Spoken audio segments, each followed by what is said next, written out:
Hello all. इस lecture में हम पढ़ते हैं average cost, average fix cost और एवरेज वेरिएबल कॉस्ट के बारे में। इससे लास्ट लेक्चर में हमने पढ़ा था फिक्स कॉस्ट, वेरिएबल कॉस्ट और टोटल कॉस्ट के बारे में। तो उन तीनों से ही ये निकल जाते हैं। कैसे निकलते हैं देखो, हमको पता है कि total cost is equal to fix cost plus variable cost. सबको क्वांटिटी से डिवाइड कर दो। तो जब सबको क्वांटिटी से डिवाइड कर दोगे तो क्या होता है, total cost upon quantity average cost होता है। और फिक्स कॉस्ट अपॉन क्वांटिटी क्या होगा, एवरेज फिक्स कॉस्ट होगा। और variable cost upon quantity average variable cost होगा।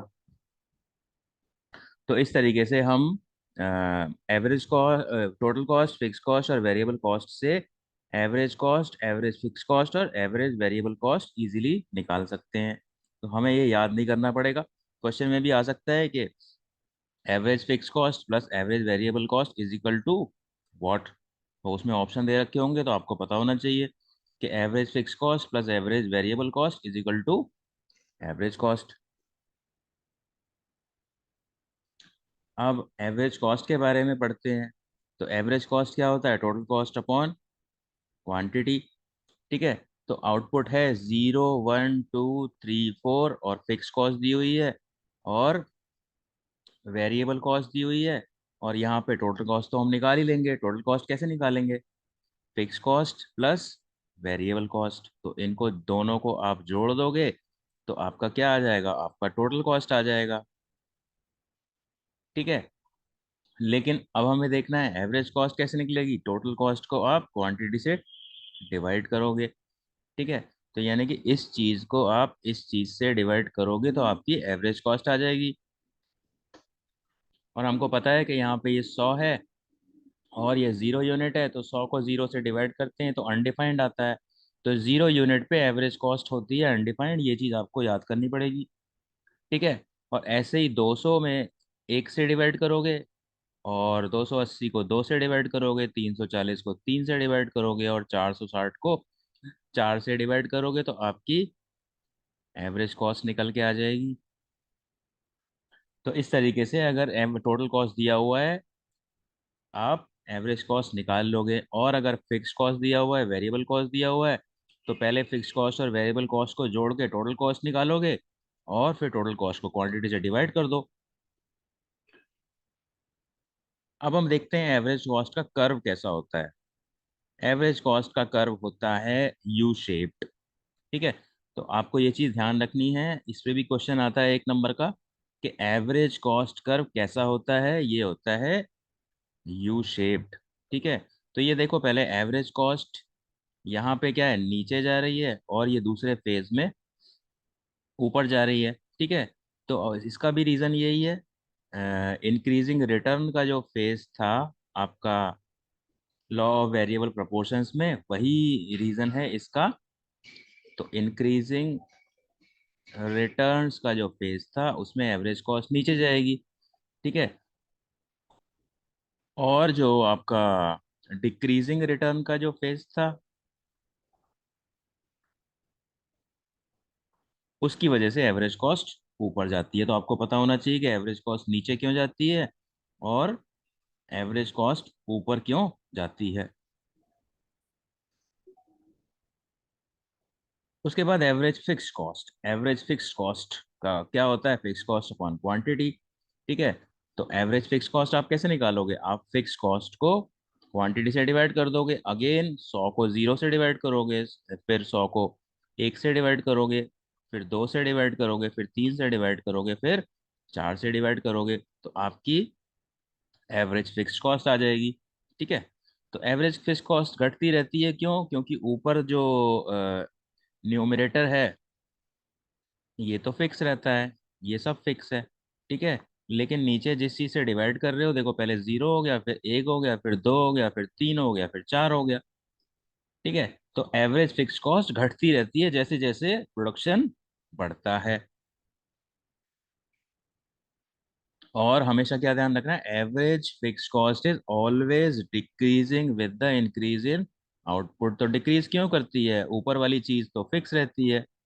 ठीक है, और नीचे वाली चीज क्वांटिटी है, 0 हो गई, फिर 1 हो गई, फिर 2 हो गई, फिर 3 हो गई, फिर 4 हो गई। तो नीचे जिस चीज से डिवाइड कर रहे हो वो चीज बढ़ेगी, तो ऑफ कोर्स जो रिजल्ट है वो डिक्रीज करेगा। तो इस तरीके से हम एवरेज फिक्स कॉस्ट निकाल लेते हैं। और एवरेज फिक्स कॉस्ट कर्व कैसा होता है? ये इस तरीके का होता है, क्योंकि ये घटता रहता है। ठीक है, घटता रहता है, और इसको हम बोलते हैं रेक्टेंगुलर हाइपरबोला। तो आपको ये भी चीज ध्यान रखनी है कि average fix cost rectangular hyperbola होता है। और रेक्टेंगुलर हाइपरबोला क्यों होता है, इसका क्या मतलब है? देखो, ये जो भी कर्व है, इसके किसी भी पॉइंट से आप रेक्टेंगल बनाओगे, तो आपका देखो, ये ए रेक्टेंगल हो गया, ये बी रेक्टेंगल हो गया, ये सी रेक्टेंगल हो गया, और ये डी रेक्टेंगल हो गया। तो ये इनका जो एरिया होता है ना, वो बराबर होता है। तो इस तरीके का जो कर्व होता है, जिससे कि जब रेक्टेंगल बनाए जाएं तो उन सारे रेक्टेंगल्स का एरिया बराबर होगा। तो इसीलिए उसको बोला जाता है रेक्टेंगुलर हाइपरबोला। और ये एवरेज फिक्स कॉस्ट नीचे घटती रहती है, ठीक है, और जीरो नहीं होती है, नॉट जीरो। जीरो को टच नहीं करती है, क्यों? क्योंकि इसका फॉर्मूला क्या है? Fix cost upon quantity. तो क्वांटिटी कितनी भी बढ़ा लो, और फिक्स कॉस्ट अगर कुछ ना कुछ फिक्स रहेगी, मान लो 500 रुपये फिक्स कॉस्ट है, तो नीचे क्वांटिटी कितनी भी कर लो तो जीरो तो होगा नहीं। ठीक है, तो इसलिए average fix cost x axis को टच नहीं करता है। तो ये भी चीज आपको ध्यान रखनी है।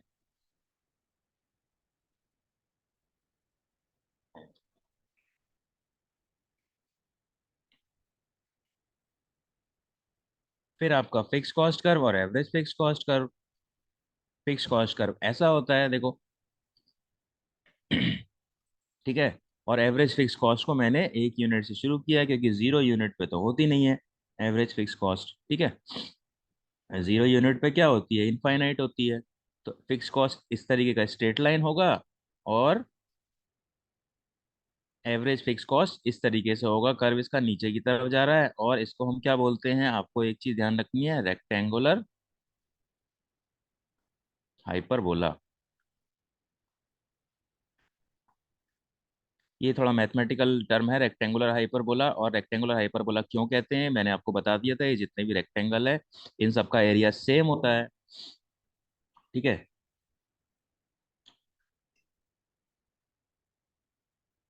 और एवरेज वेरिएबल कॉस्ट भी यू शेप्ड होती है, आपको ये चीज ध्यान रखनी है। ठीक है, और एवरेज वेरिएबल कॉस्ट देखो, यहाँ पे घट रही है, यहाँ पे घट रही है, और यहाँ पे बढ़ रही है।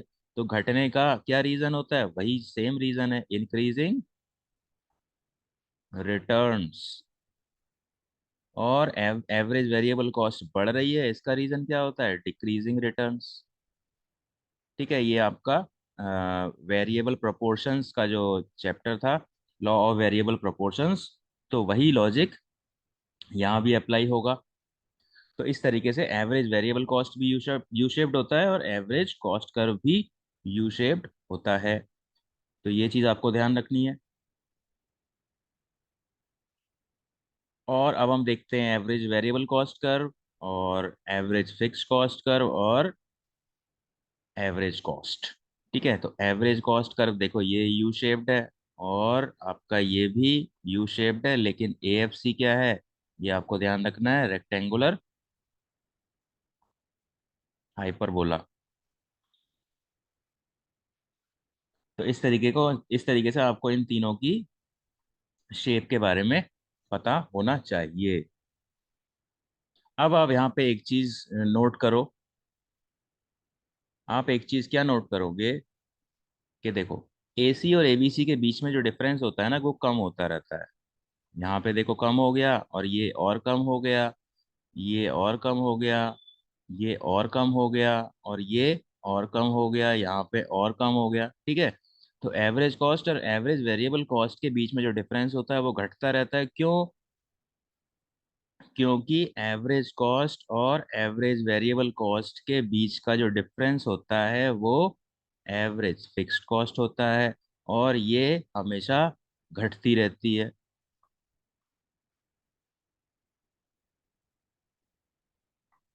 ठीक है, तो यानी कि जब एवरेज फिक्स्ड कॉस्ट घटती रहेगी, और average cost curve is equal to A F C, plus ABC, तो एसी और एबीसी एक दूसरे के पास आते रहेंगे, इनका डिफरेंस कम होता रहेगा, तो ये रीजन होता है। ठीक है, तो क्वेश्चन ये भी आ सकता है कि एवरेज कॉस्ट कर्व और एवरेज वेरिएबल कॉस्ट का जो डिफरेंस होता है वो कम होता रहता है, क्यों होता रहता है। ठीक है, तो ये आपको पता होना चाहिए कि इनके बीच का डिफरेंस होता है एवरेज फिक्स कॉस्ट, और एवरेज फिक्स कॉस्ट हमको पता है कि वो घटती रहती है। ठीक है, जिसके बारे में हमने पढ़ा था कि वो रेक्टेंगुलर हाइपरबोला होती है। ठीक है, तो ये चीज, ये पॉइंट भी आपको ध्यान में रखना है। उसके बाद देखो, ये क्वेश्चन है, आपको ये टेबल कंप्लीट करनी है, और ये आपके एग्जाम में भी आती है। ठीक है, तो आपके एग्जाम में आती है, तो इस टेबल को आप कैसे कंप्लीट करोगे? टोटल कॉस्ट दिया हुआ है, फिक्स कॉस्ट दिया हुआ है, वेरिएबल कॉस्ट दिया हुआ है, और average fix cost, average variable cost, और एवरेज कॉस्ट।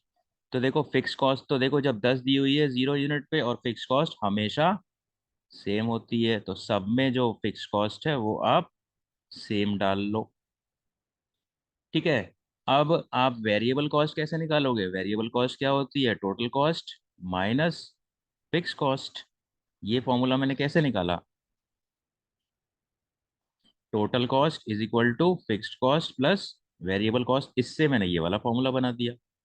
ठीक है, total cost minus fix cost, तो 10 में से 10 चला गया, 0 हो गई, और 30 में से 10 गया, 20 हो गया, 45 में से 10 गया, 35 हो गया, 55 में से 10 गया, 45 हो गया, और 70 में से 10 गया, तो कितना हो गया? 60 हो गया। 90 में से 10 गया, 80 हो गया। 120 में से 10 गया, 110 हो गया। तो इस तरीके से हम ये दोनों निकाल लेंगे। और एवरेज फिक्स कॉस्ट क्या होती है? एवरेज फिक्स कॉस्ट होती है फिक्स कॉस्ट अपॉन क्वांटिटी। ठीक है, तो फिक्स कॉस्ट क्या है यहाँ पे? 10, 10 10 10 10 है सारी, है ना?